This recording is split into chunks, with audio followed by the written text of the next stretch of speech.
सध्या दिवाळीच्या सुट्ट्या लागलेल्या आहेत आणि राज्यभरातील बसस्थानक हे गर्दीने फुल्ल झालेले आहेत। आपण बघू शकतो मी सध्या बुलढाणा बसस्थानकावरती आहे। आपण जर पाहिलं तर दिवाळीच्या सुट्ट्या लागल्यामुळे जे काही नोकरदार वर्ग आहे किंवा शालेय विद्यार्थी आहेत ते संपूर्ण जे नोकरदार वर्ग असेल किंवा विद्यार्थी असेल आपल्या घरी जाण्यासाठी एसटीचा पर्याय या ठिकाणी निवडताना दिसतात।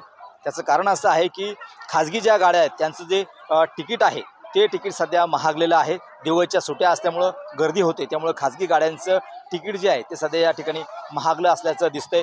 जवळपास बुलढाणा ते पुणे हे 1000 ते 1200 रुपये तिकीट या ठिकाणी खाजगी बस जे आहे ते घेताना दिसतात। तर परत येताना पुण्यावरून बुलढाणा असेल चिखली असेल हे 2500 ते 3000 रुपयापर्यंत तिकिटाची बुकिंग ही खाजगी गाड्यांची आहे। मात्र एसटी बसस्थानकावरती प्रवाशांची गर्दी सुद्धा मोठ्या प्रमाणात दिसते, कारण एसटीचं तिकीट जे आहे ते या ठिकाणी बुलढाणा ते पुणे हे 640 रुपये आहे आणि येताना सुद्धा तेच भाडं हे एसटी आकारत असते।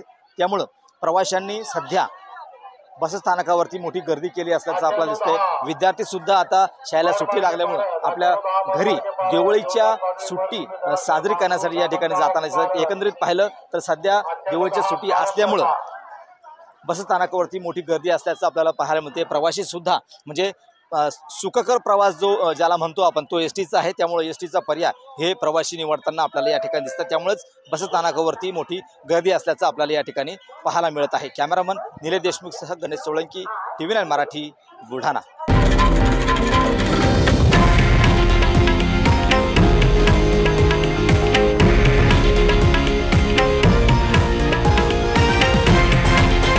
हे आहे देशातील नंबर 1 न्यूज नेटवर्क आणि आपण पाहत आहात TV9 मराठी, एकमेव।